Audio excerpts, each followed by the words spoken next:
southern tip of South America, is present with a small delegation headed by myself, Minister for Housing and Urban Affairs, to bear witness to the importance which we attach to this conference on human settlements and to accept the invitation extended by Canada as host country for this international gathering and to contribute with a small atom to habitat, a habitat which is to be erected over our planet and the foundations of which are being created today at this conference. Habitat can no longer be postponed. Man, human species, without abandoning their singular destiny or individuality, seek progress in human associations, and the product shown today is the city with its vices and virtues. The fields are the work of God, but the city is the work of man.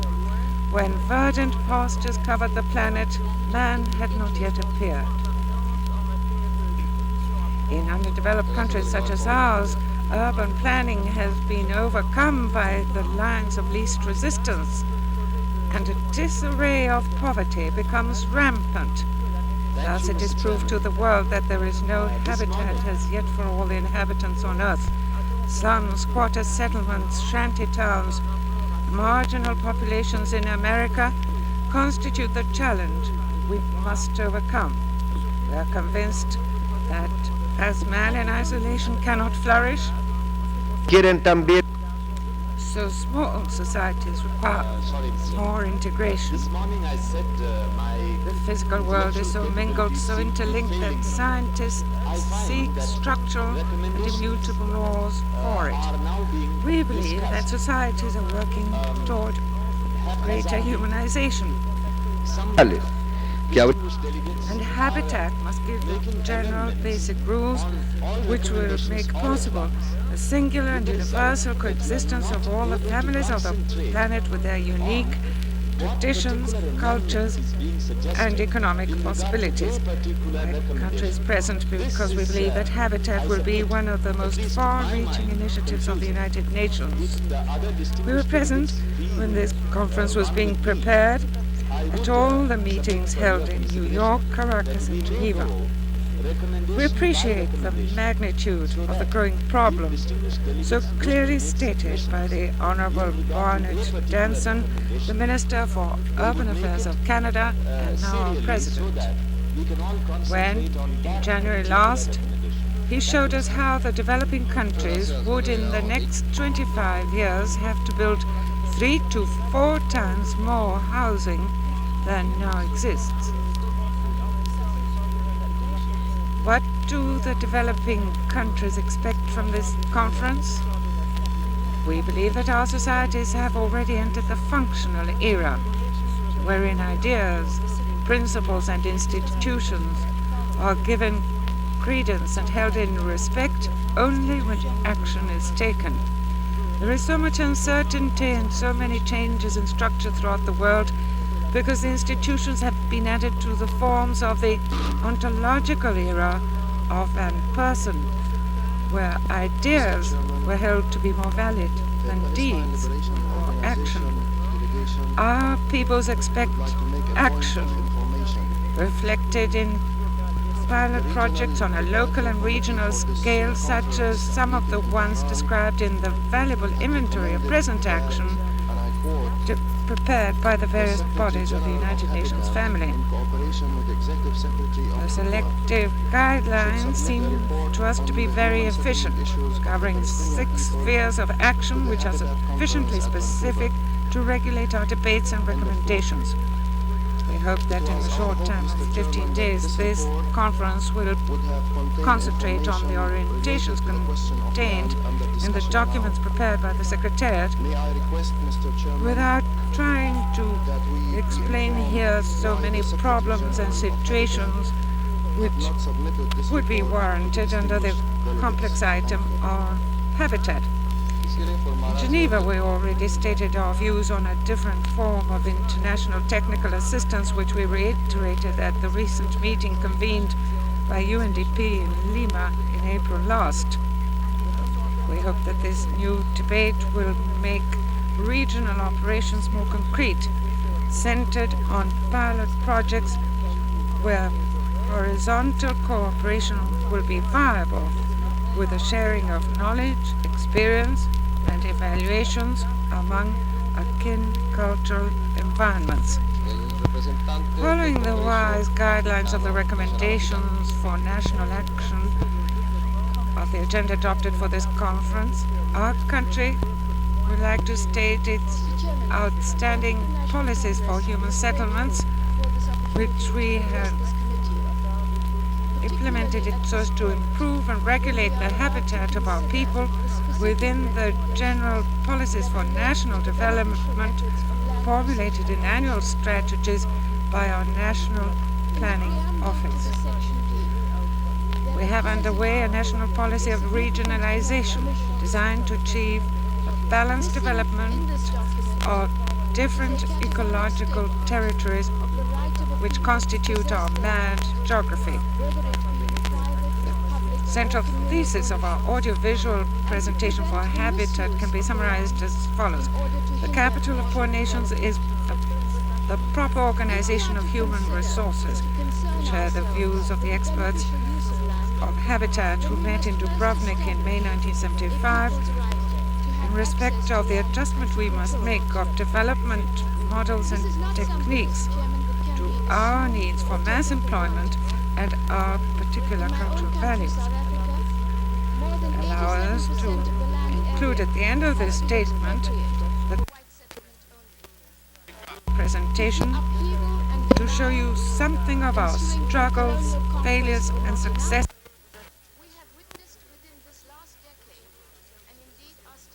De su hábitat.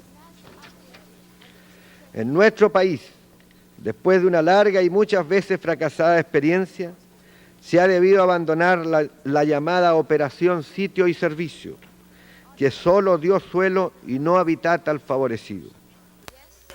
Habitat. We have tried for low-income peoples a new scheme, which in many aspects coincides with the recommendations of a documented study prepared for habitat by the Community Planning Association of Canada. It is the communal housing committees at the level of the municipalities which carry out an ambitious program, namely to replace unhealthy living places by proper housing within a 10-year period. In the work of each municipality, there is participation of the local community as a whole, its inhabitants, the professionals of the various colleges, and the technical experts of the public sector designated by the Ministry for Housing and Urbanism as the planning and guiding body. With the participation of the cooperative movement and the private business sector, we have carried out and maintain in the future an initial program of 150 experimental housing units of 1 to 4 floors, which has enabled us to assess the capacity of the country for technical innovation and new designs in seeking new systems which are competitive and adjusted to our various economic, ecological and social realities. In accord with the recommendations of the Habitat Secretariat, in our country we have for years had legislation which makes possible to expropriate urban land if public usefulness requires it and recover for the community part of the value of the lands. The action taken has not yet achieved its final objective. That is why we are here to be enlightened in our difficult task. Habitat. Is it a hope? Is it an illusion? We have brought here the hope of our peoples. So as not to return to them with a bundle of illusions, I would venture to repeat the recommendation given to Chilean planning development planners, the sociologist Louis-Joseph Lebré, just before he died. If you really want to help your poor to achieve their development, do not stop at an accounting of poverty. Do not stay back arguing why they were poor. Hurry up and plan to help them rise above their poverty. This is the only adequate response to the functional era in which our peoples are already living. This too is the response of a poet when Saint-Exupéry proposed, "As for the future, your task is not to foresee it, but to make it possible." Mr. President, we offer to contribute to the United Nations task on habitat, and we hope that solutions will emerge which will provide more adequate habitat for the inhabitants of this earth, together with the rising arrow of our times and in harmony with technological progress, the needs and aspirations of their societies. Thank you, sir. Capsule, please.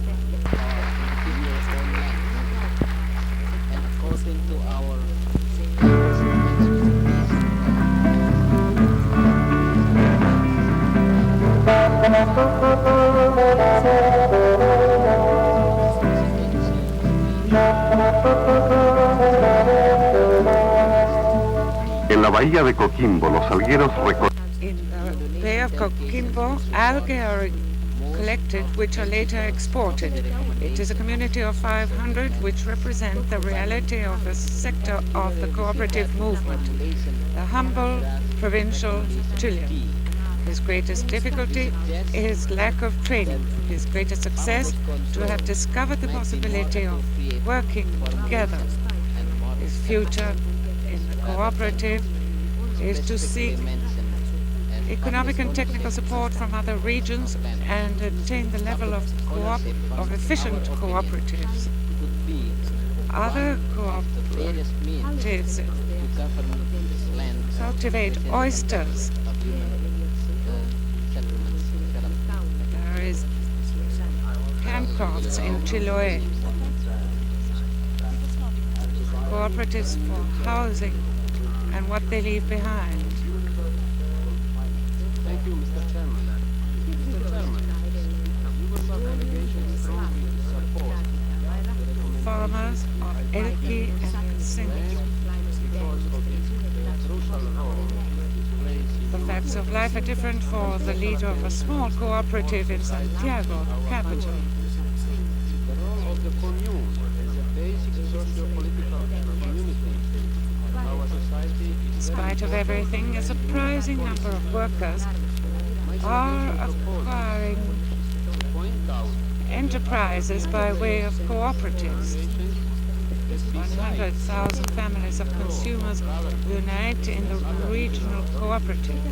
also the role of communal authorities in the implementation of the land policy should be Sodimac.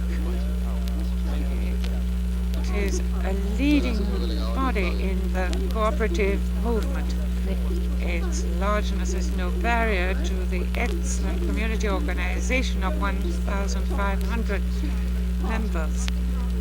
1/4 of the population of Chile belongs to the cooperative movement, which came into being in only 30 years. Its only wealth are the persons who constitute it, and their efforts are intended to give a response to every anonymous Chilean, because it is they who matter after all.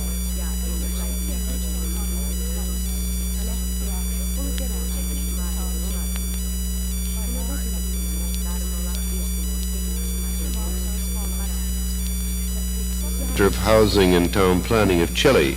I should like to take this opportunity to remind distinguished delegates that the audiovisual capsules are part of their time period allocated, and I'd appreciate the greatest possible cooperation. Should also like to comment that I think this is one opportunity when it would appear to me to be the value of this organization to be able to hear those even whom we have some agreement and disagreement and understand what those disagreements might be. In that way, we might be able to talk together on those areas. I now give the floor to the Minister of Housing of Kuwait, His Excellency Mr. Hamad M. Al-Ayar.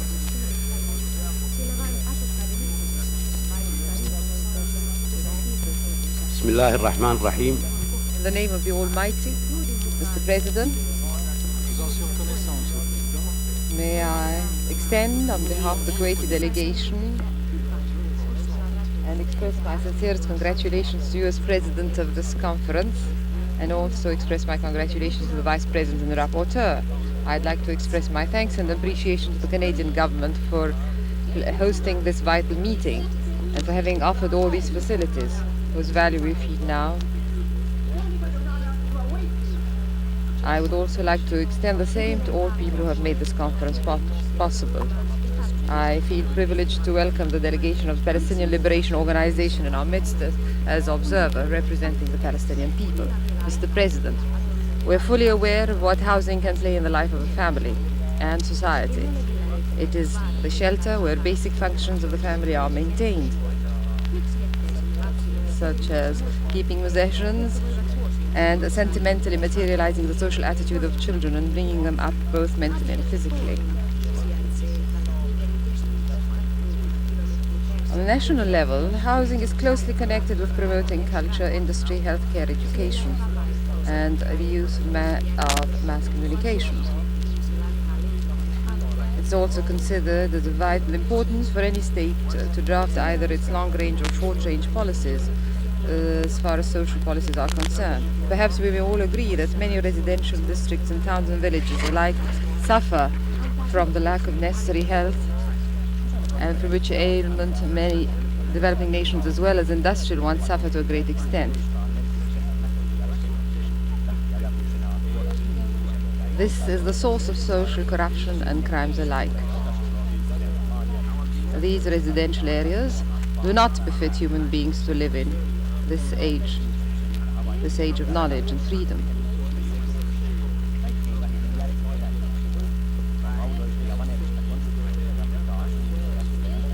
If problems of housing vary between the developing and industrial nations, whereby the latter emphasize on problems pertaining to environment and pollution, as well as energy, and the former look with great care and even anxiety on the problems of exodus from village or countryside to the cities.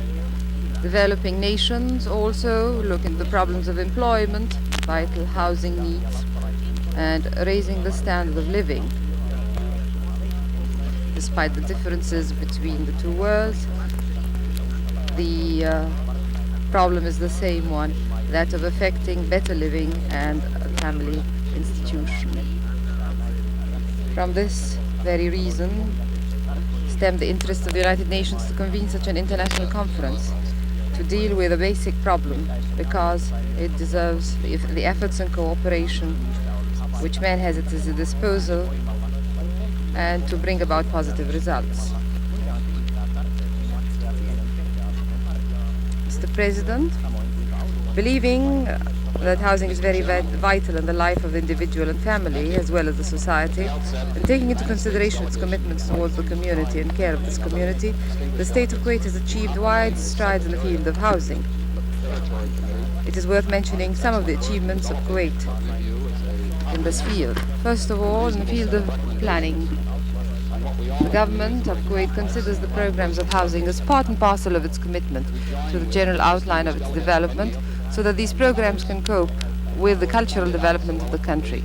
Housing is not looked upon as mere construction of homes, but goes far beyond that, its meaning to include social and economic values closely connected with the progress of both the family and society as well. Secondly, ever since the 50s, when the government of Kuwait realized the importance of housing,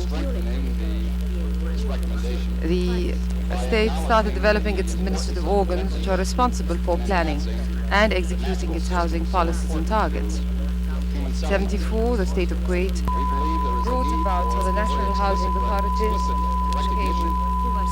which were given wide responsibilities in planning, coordinating and executing, and sufficient funds were allocated to carry out its housing programs. The Kuwait National Housing Authority comprises social and economic experts, as well as educators and engineers at its board of directors. In 1975, the state of Kuwait brought about the Ministry of Housing, which assumed the responsibility of planning and housing programs within the framework of the General Economic and Social Development Plan of the state. The Kuwait Credit and Saving Bank advances loans for private building purposes without any interest. These loans stretch as far as 30 years.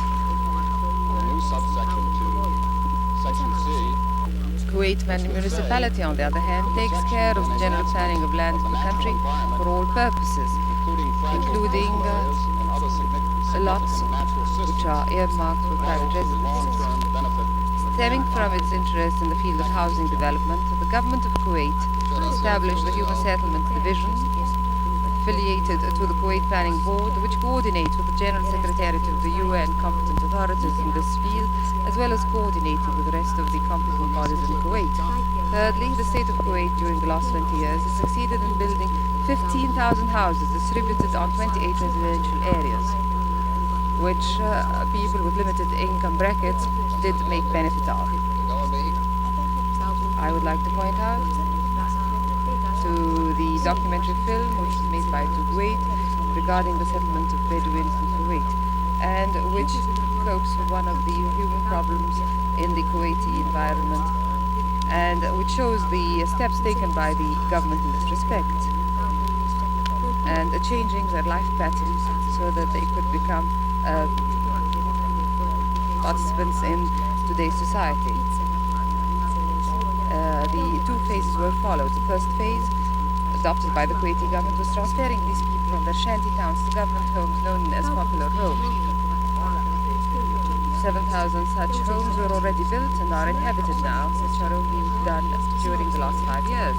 And then the second phase, transferring these people to permanent houses and homes known as limited income homes. The state takes great care to allow for relatives to be near each other as neighbors.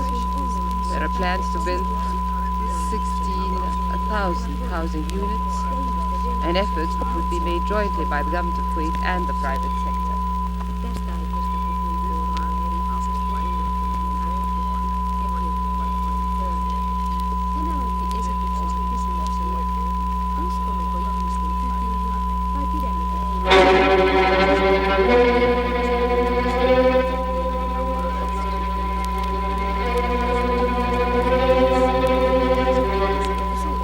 The Al Jara community is one of several Bedouin settlements in Kuwait. To help them change their traditional nomadic lifestyle into members of an urban community, a gradual two-stage transformation of the Bedouin from temporary to permanent low-income houses is taking place.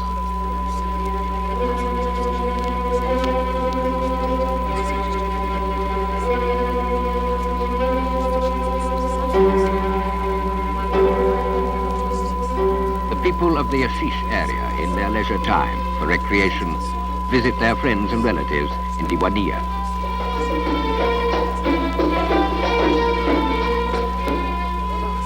There are many schools in Al Jara, kindergarten, primary, intermediate and secondary. Education is compulsory for all.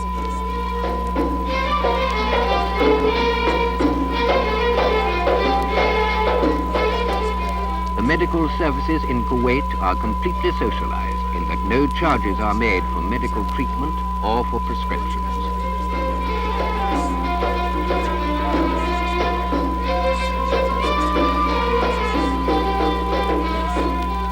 In the two stages of rehabilitation, the government first provided the Kuwaitis temporary houses or financial aid to rent houses, and later transferred them to their permanent low-income houses.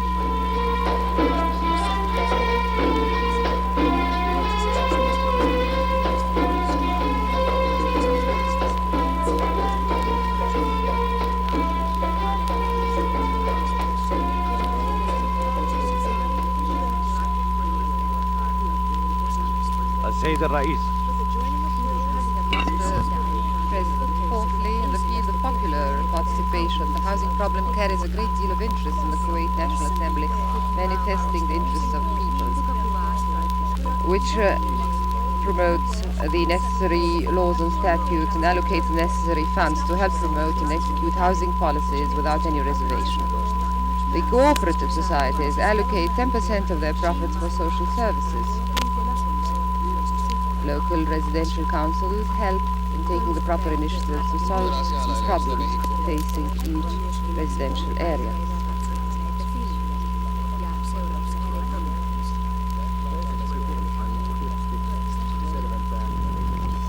Five,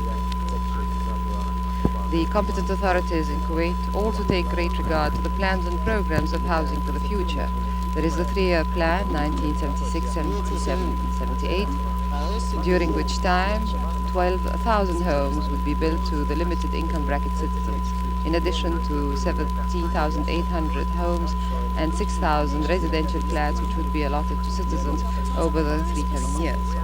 Mr. President, the state of Kuwait intensely believes in international cooperation in the field of housing, as well as the exchange of ideas and experience among nations, whether they be developing countries or industrial ones, individually or through international agencies or regional ones, or by means of bilateral agreements.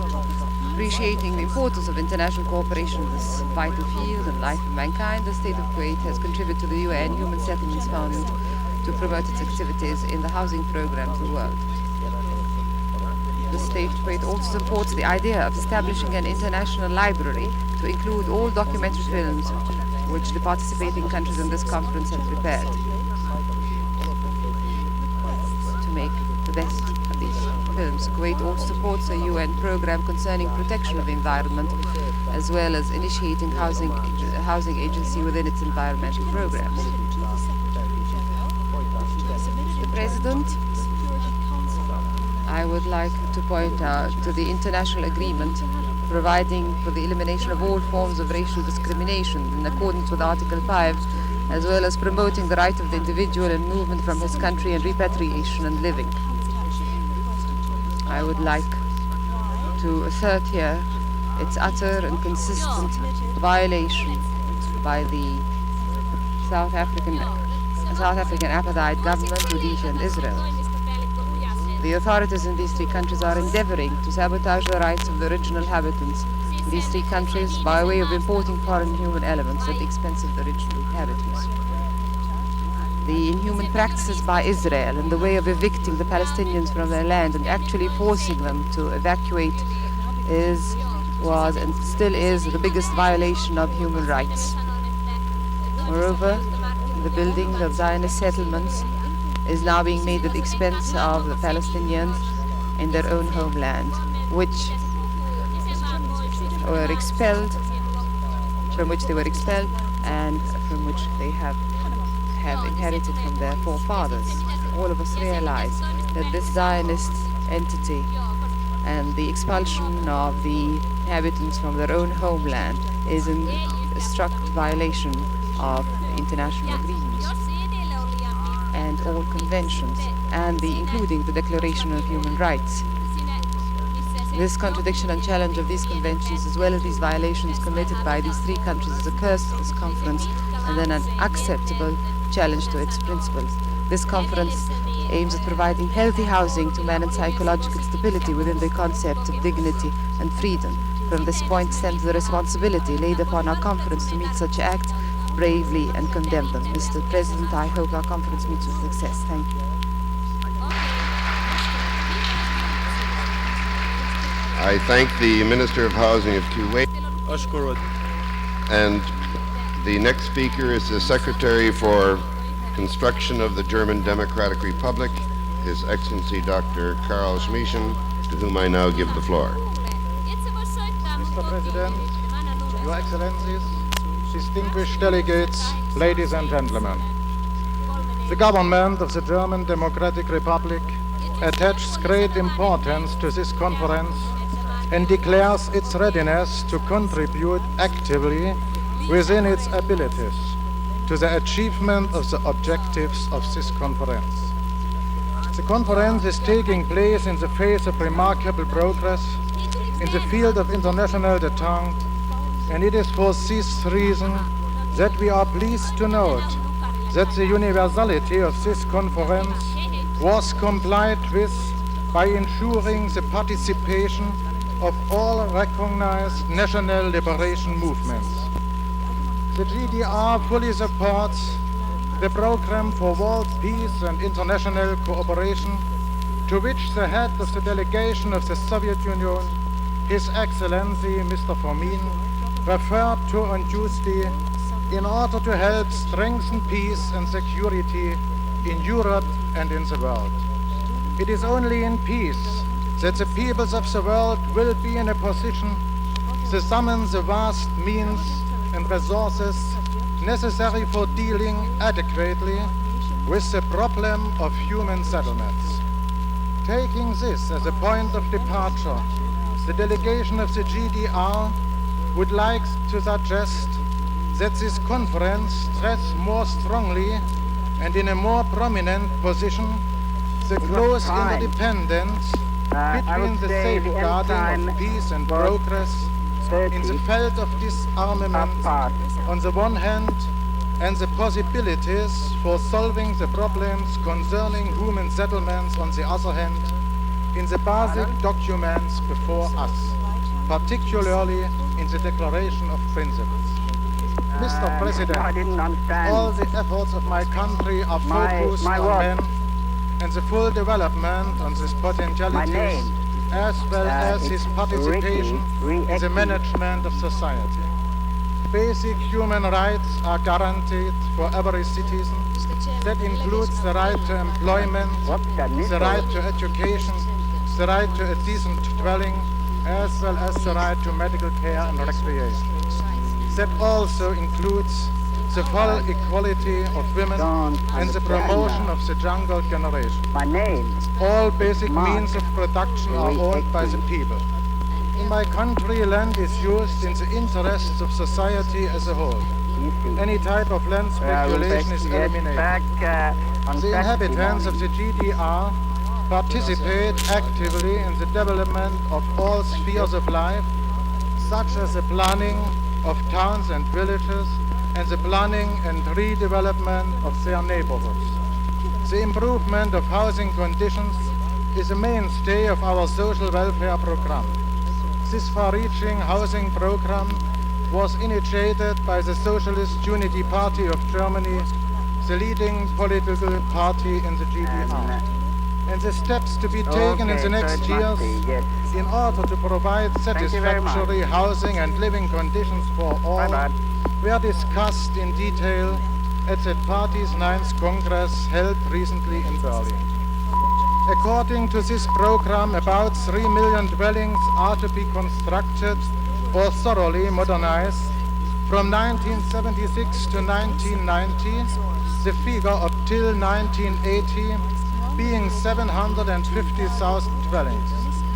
That means that by 1980, 40% of the GDR's population will be living in dwellings built or modernized since 1950, and by 1990 each family is scheduled to have a decent dwelling of its own, that is, one that is structurally sound and the equipment of which will meet modern requirements.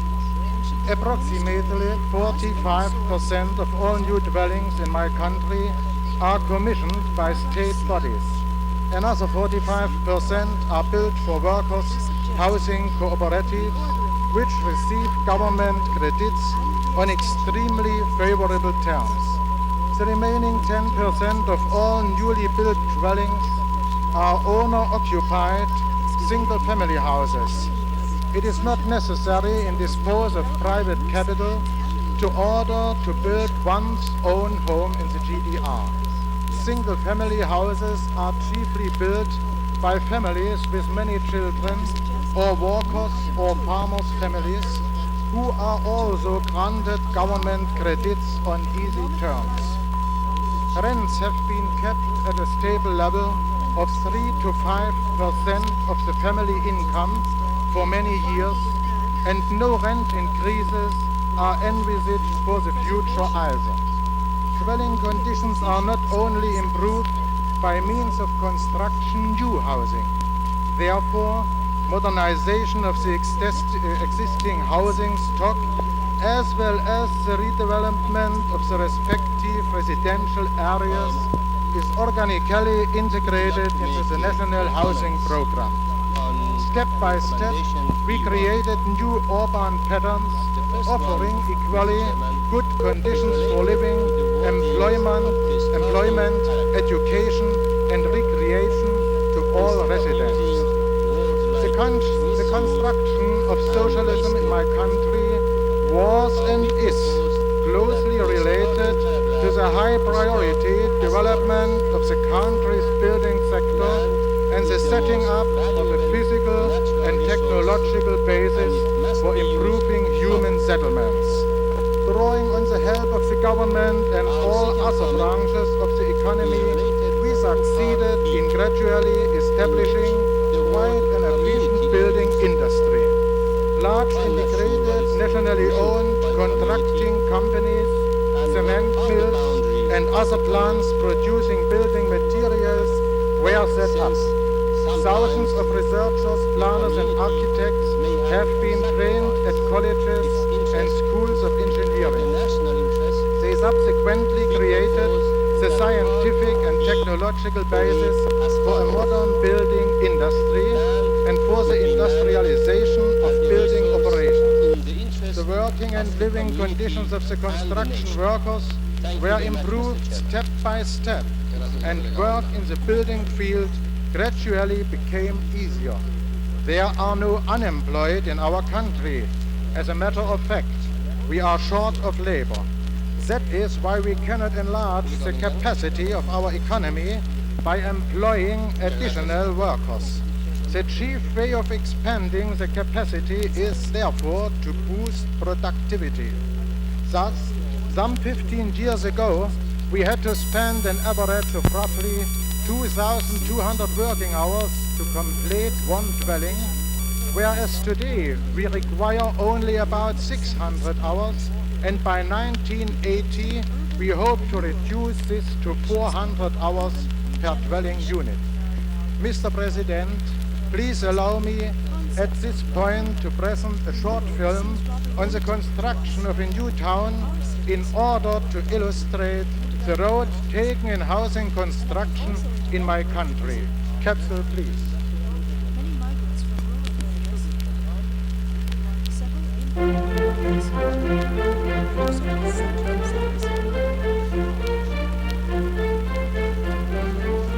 This is the youngest town of the German Democratic Republic, 12 years old. This town demonstrates how a socialist society affects the improvement of the living conditions of its working people. The town's name is Halle Neustadt, the town of chemical workers. Construction of this town is embedded in the long-term housing construction program envisaging the year 1990 and constituting the most important socio-political task of our society. Everywhere near industrial pivotal points, new residential areas appear. When in the Halle region the chemicals industry was further developed, measures had to be taken for the improvement of the working people's living conditions there in order to overcome the capitalist heritage of unwanted housing conditions. On the basis of the construction law, which controls the reservation of building sites in the interest of society as a whole, after thorough scientific investigations and discussions with the population, an optimal building site for the town was found. The future town is constructed in the vicinity of the district capital Halle, the center of working class traditions and humanist culture. The town is built according to industrial methods of construction. For the supply of the large building site, a modern large slab factory was erected. Halle Neustadt is constructed in steps. Every residential complex is fully functional immediately after its completion. In the centers of the residential complexes, all facilities for the daily needs of the population are found, plus those of Medicare restaurants and other services. The children of the working people are taken care of at highly suitable creches and kindergartens. All these facilities can be reached easily inside a few minutes from any flat. This and a well-designed traffic system help to increase the leisure time of the working people. Through the construction of the educational center, a pivot of social communication was created, whose educational and sports facilities are open to all citizens. In this town, privileges concerning residents are non-existent. All flats are equally equipped from a technical point of view. The GDR rents are low and stable. The high percentage of chemical workers in the total number of inhabitants is also reflected in the composition of the elected people's representative body. The town is built for 110,000 inhabitants, serving the main demand of the social policy of the German Democratic Republic, which put in a nutshell says, everything serves the benefit of the people.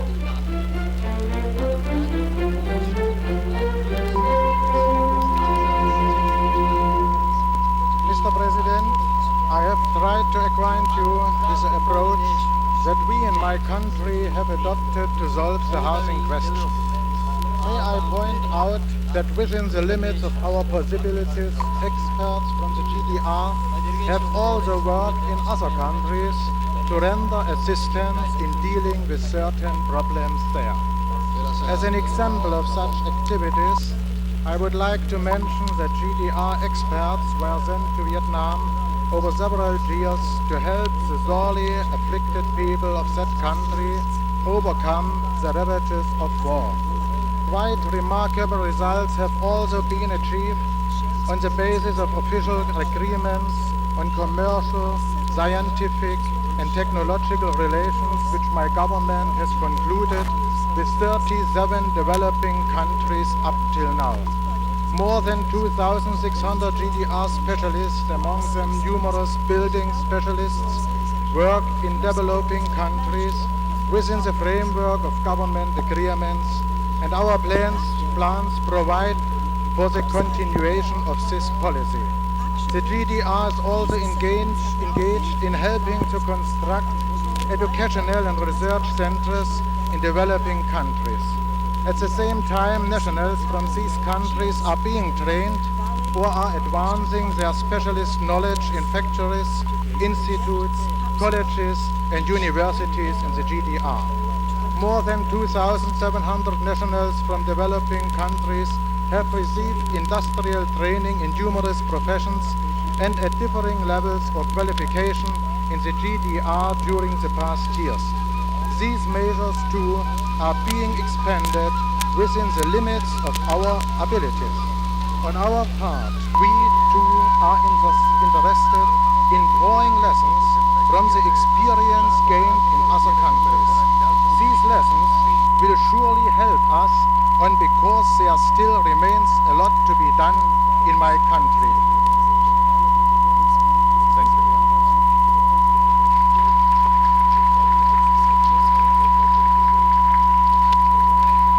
I thank the State Secretary for construction of the German Democratic Republic. I now give the floor to the Minister of Planning of Colombia, His Excellency Dr. Miguel Urrutia.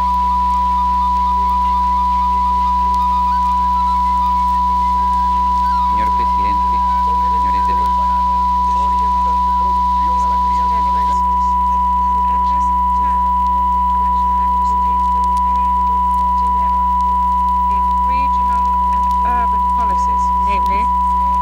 Contradiction which may exist between solutions to the problems of the present and policies to obtain pleasant and functional human settlements in the future. The problems which occupy and concern governmental agencies, both nationally and municipally, deal primarily with the immediate past. What are we to do with new districts without services? How to solve problems of transportation for people who work far from where they live? How to assist rural families who have already come to the cities? No doubt it is logical to devote a major effort to solve these problems, and the recommendations for national action of this conference are intended to solve them. But I should like to state our concern that the quickest and cheapest solutions to the problems of the immediate past may make the future unlivable. To clarify this point, I shall illustrate these contradictions by referring to the choices we face in Colombia. The basic difficulty is the change, which is so enormous and tumultuous in human settlements. We would like to suggest that in order to solve the problems of the past, we must also meet the challenge of the future, which in absolute terms is even more awesome. Many of the cities in the developed world seem to have attained a balance a balance in their population, but in Latin America we must be prepared for a doubling or tripling of the total urban population in a few years. And this expectancy radically alters the nature of the problem. In Colombia, we have to plan not only to improve housing and services for the population of today, but also devise solutions for double our present population by the year 2000. We must do this within the context of far higher energy costs than in the past, so that disorderly urban growth will not absorb a major part of our best agricultural land. On the other hand, both the regional and urban policies must be engineered so as to make it easier to move towards a more egalitarian society. We must close the gap between rural poverty and urban affluence, and in cities, avoid segregation by social classes, income levels, or economic activity. All these factors must be taken into account in devising a policy for human settlements. So far, we have followed what we might call a variant of the urban development of the industrialized countries, which is characterized by rural depopulation, the rapid growth of low-density suburbs, the development of transport systems ruled by private cars, cities divided by social classes with physical segregation according to income levels, and the inadequate use of so scarce an element as land suitable for agriculture. Our development plan calls for a reversal of these trends. A clear preference for low-density cities, the population realities, poverty, pollution, and high energy costs and expensive urban infrastructure do not allow for nor warrant extending this type of urbanization. We must plan more compact cities with higher densities, which requires multiple family dwellings. This involves raising the density in high-income areas, but at the same time we would conserve and encourage green areas in the poor areas. We can thus achieve higher densities which will not represent a deterioration in the way of life or the well-being of communities. We must plan our future urban growth in the manner which we might call cities for pedestrians, both within the metropolitan areas as well as in the intermediate cities. We must strictly limit the growth of low-density suburbs which depend on individual cars. The life of the worker and the employee must be made livable and pleasant near their work, and services must not be concentrated so that all families can be within walking distance of their places of education, recreation, and shopping. On the other hand, we must follow a regional policy that makes use of the infrastructure of existing intermediate cities and avoid the high costs resulting from concentrating population growth in a few settlements. The regional policy should also encourage agriculture in certain areas and make rural life pleasant. To sum up, our goals for the future are simple but radical. In the first place, we pursue a dynamic policy of decentralization based on bringing industry and economic activity to the intermediate cities, while we give priority to national fiscal resources to improve the standard of living and productivity in the rural population. But the goal of a dynamic agricultural policy is only a solution in part to the urban problem by marginally lowering the rate of migration. Our urban population will continue to grow at an unprecedented rate, and to guarantee the quality of life in these cities of the future, we must direct urban growth in the forthcoming decades toward integrated centers, which we have called cities within cities in the metropolitan areas, and we must also move toward intermediate cities. Nevertheless, it is worthwhile to clarify that the development of integrated centers in the large cities should replace the disorderly growth of today, while avoiding that building them will accelerate population concentration in a few metropolitan areas. With this policy, we hope to attain the following objectives: decrease segregation and inequality in lifestyles, lessen the costs of transport and urban infrastructure implied in low-density housing, and instead invest to improve the quality of life, seize the urban added value due to increases in the price of land for investment in services that would benefit the entire community. By means of increased density, preserve the land surrounding the cities for agricultural and recreation uses. Finally, to revitalize the ancient centers of the cities by allocating pedestrian areas and balancing density without destroying existing housing or the historical character of these districts. Unfortunately, a rapid solution to the urban problems created in the immediate past may be detrimental to these long-term goals. Systems of self-building with minimum services use a great deal of land and increase the need to invest in public transportation and services. It is a way to provide cheap housing in the present, but will determine a costly urbanization and non-functional houses in the future. For example, in Bogota, urban infrastructure would be 30% less per housing unit if density were raised by 30%. In the case of Colombia, where cities are in the most fertile valleys, cheap housing is attained at the cost of decreasing the scarce agricultural land. A long-term policy must therefore emphasize greater density. We therefore accepted pedestrian cities with a high density in the metropolitan areas. Nevertheless, this makes housing more costly at present and does not lead to self-building in the land surrounding the cities. Subsidies cause clear contradictions between long-term and short-term goals. The indiscriminate use of subsidy for urban housing and transport proposed in the document for national action discriminates against the rural sector, where the vast majority of the poor families live, and is therefore contrary to the criterion of equity. On the other hand, if subsidies are provided where there is the greatest demand for housing, we will simply increase the concentration of population in the capital and in the main cities to the detriment of a balanced regional policy which would have clear long-term advantages.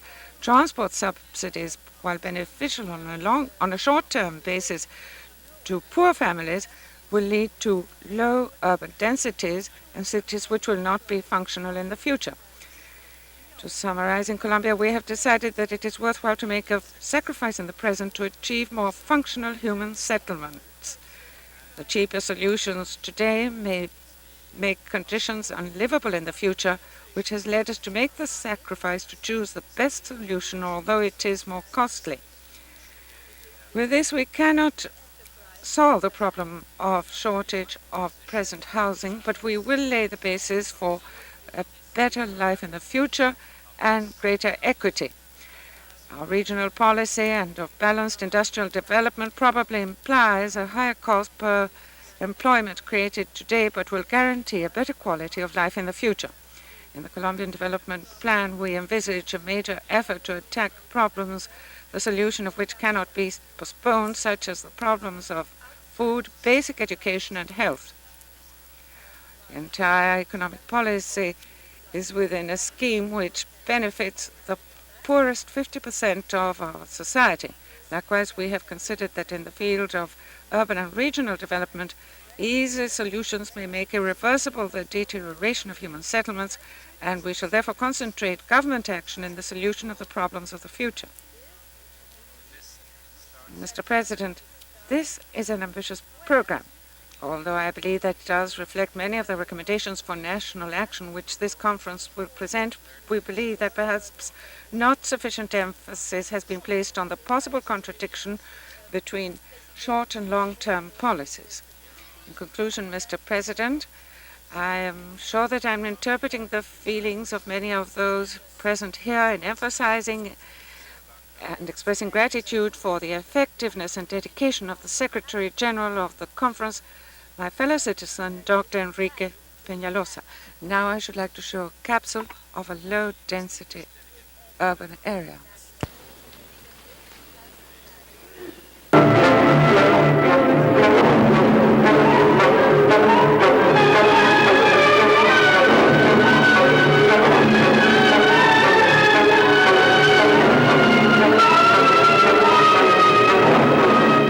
Es esta la zona donde Colombia ha iniciado nuevos y...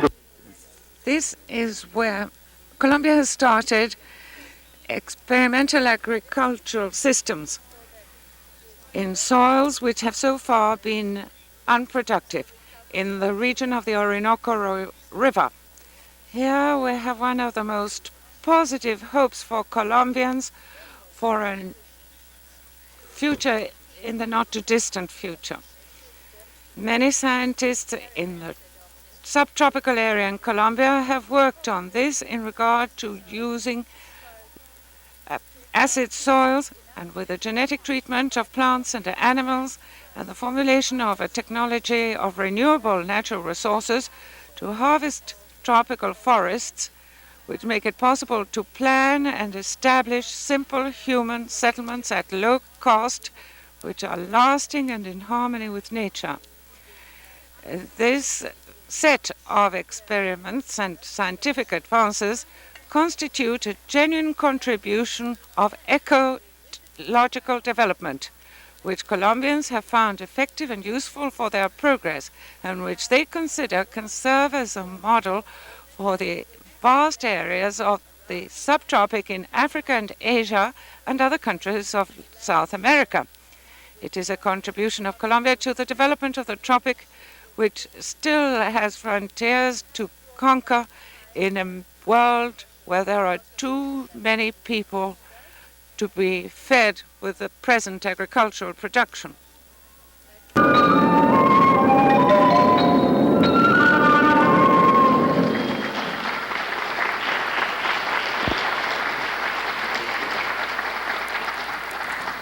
I thank the Minister of Planning of Colombia. The next speaker is the Undersecretary of State, Ministry of Public Works of Greece, His Excellency Ambizis Kypsianos. I give him the floor.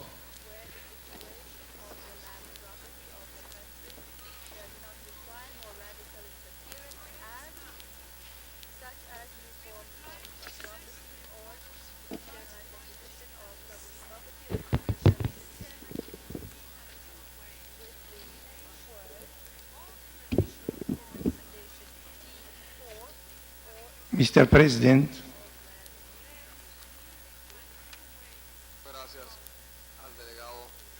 ladies and gentlemen, κύριε Πρόεδρε, κύριοι... Thank you, Mr. Chairman. In supporting this recommendation and referring also to D4 and D5, it may be helpful to point out that under the Community Land Act in the United Kingdom, the position is that ultimately all substantial private development should take place on land which has passed through public ownership. So private development remains, but the land passes through public ownership. It may also be necessary to stress the word ultimate, since it does seem that one cannot preceded the conference. this situation quickly The devotion and contribution of all those who have been responsible for its organization and the achievement of its goals. Therefore, can we suggest in supporting these amendments Among these people, that it might be remembered that there could be a pride of place goes to Mr. Peñalosa and his assistants. the increase in land value associated I'd also like to thank with urban change. Thank you. the Canadian Organizing Committee for its triumphant achievement, and also, in general, I'd like to thank the governments of Canada and British Columbia, as well as the municipality of Vancouver, which has welcomed so warmly this worldwide manifestation of the United Nations, and which we hope will have, with regard to human settlements, the repercussions such as those which flowed from the Stockholm Conference with regard to environment. The particular subject of my statement, which relates to the phenomenon of arbitrary construction, is directly connected with the subject matter of the conference. And it's for that reason, incidentally, that even in the past, it has aroused the interest of the Secretary General. Permit me, nevertheless, before that, to revert briefly to some things which show the nature and dimension of the problems under consideration by our country in this area. These elements were set forth in detail in our national monograph,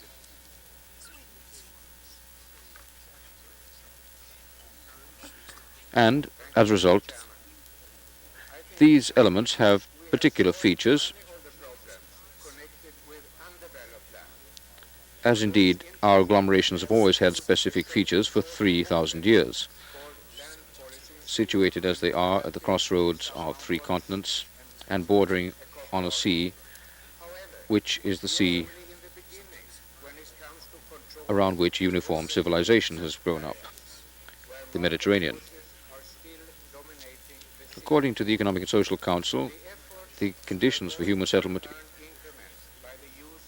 in a country largely manifest the economic and social situation of that country, but, permit me to add, they also demonstrate its history and the features of its physiognomy.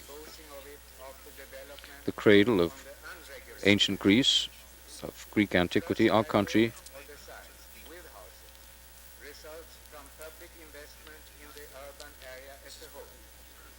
has had its geographical